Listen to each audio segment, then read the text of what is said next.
Bismillahirrahmanirrahim. Assalamualaikum, assalamualaiki, assalamualaikum warahmatullahi wabarakatuh. Alhamdulillahilladzi hadana lihada wa ma kunna linahtadiya laula an hadanallah. Asyhadu an la ilaha illallah wahdahu la syarikalah. Allahumma shalli ala Muhammadin wa ala ali Muhammad wa may ya'tasim billahi faqad hudiya ila siratim mustaqim. First of all, let's pray and thanks to our God, Allah Subhanahu wa Ta'ala, the Almighty, the Beneficent, and the Merciful, who has given us the grace so that we can attend in this nice occasion without any troubles and obstacles. Tanian, salatan wa salaman ila habibina wa nabiyina wa syafi'ina Muhammad sallallahu alaihi wasallam alladzi qad hamalana minad dhulumati ilan nur wa kadzalika ila siratim mustaqim.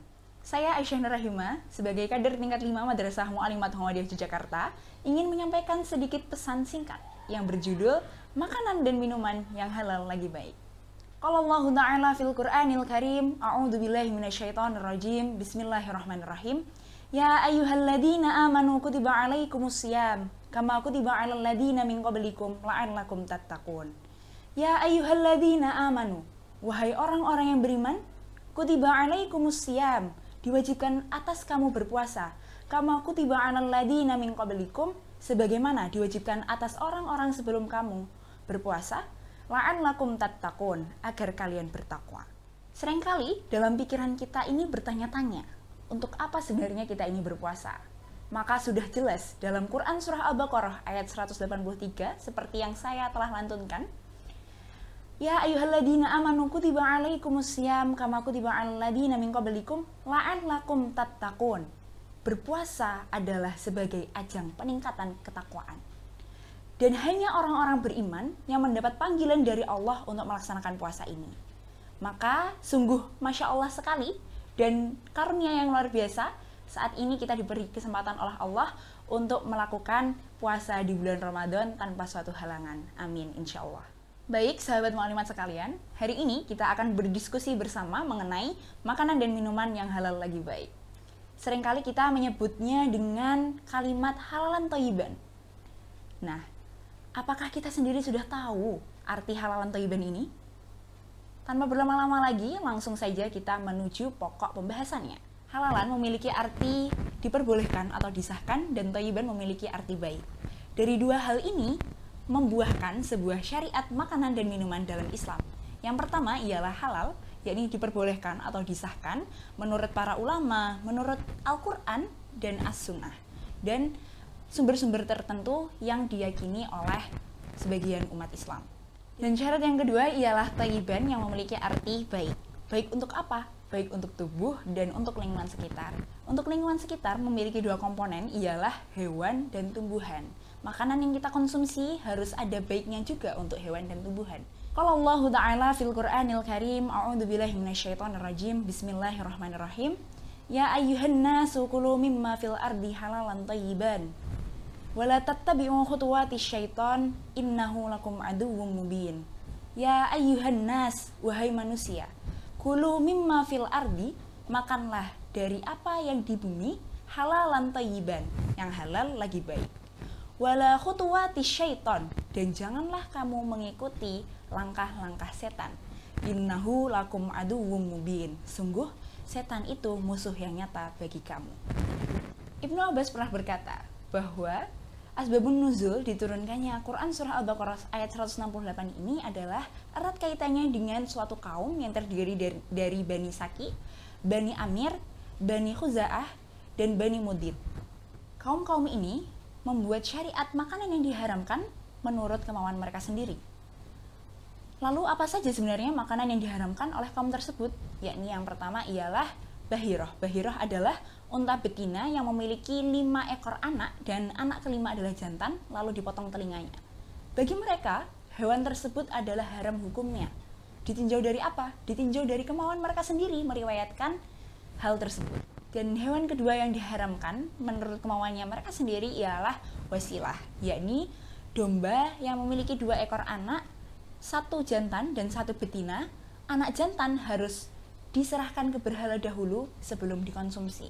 Hal-hal tersebut tidak pernah diriwayatkan Allah maupun Rasulullah dalam Al-Quran maupun hadis.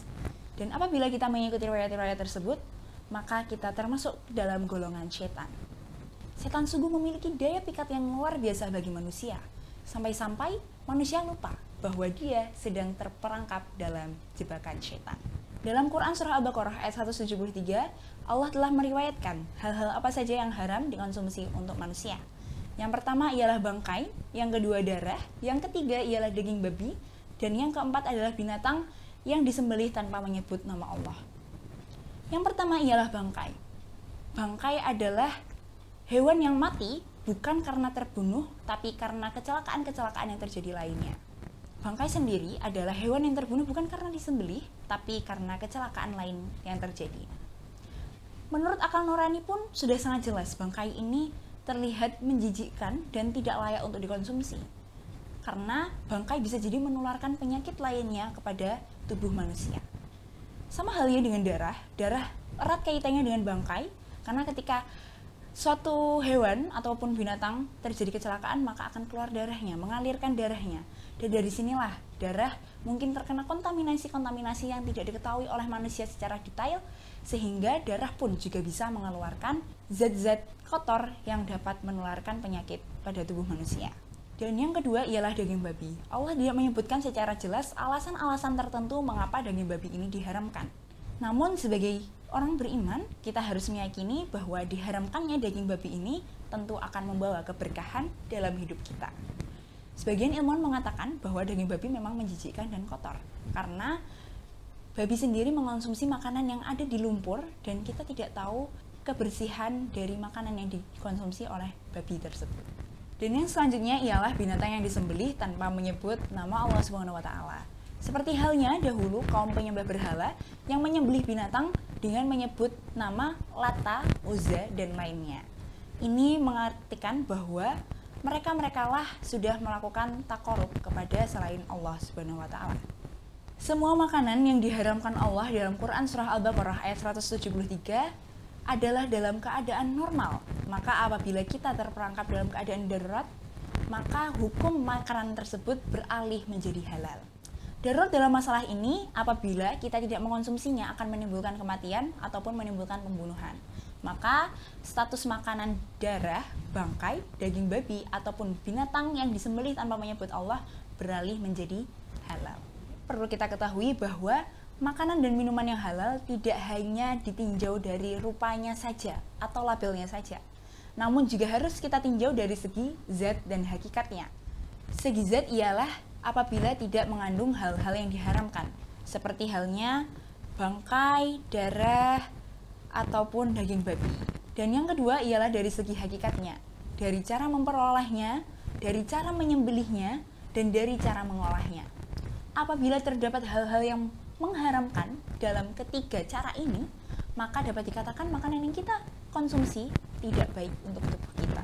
Menuju penghujung kultum saya ingin berpesan kepada sahabat mu'alimat sekalian agar tetap memerhatikan makanan yang akan dikonsumsi saat berbuka puasa maupun saat sahur.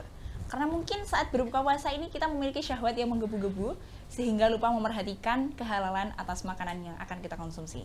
Apabila terdapat kekurangan maka datangnya dari saya, dan apabila terdapat kelebihan maka datangnya dari Allah Subhanahu wa Ta'ala. Terima kasih atas perhatiannya. Nun wal qalami maisturun iskariman aw mutsyahidan inna fatahna laka fathan mubina. Wassalamualaikum warahmatullahi wabarakatuh.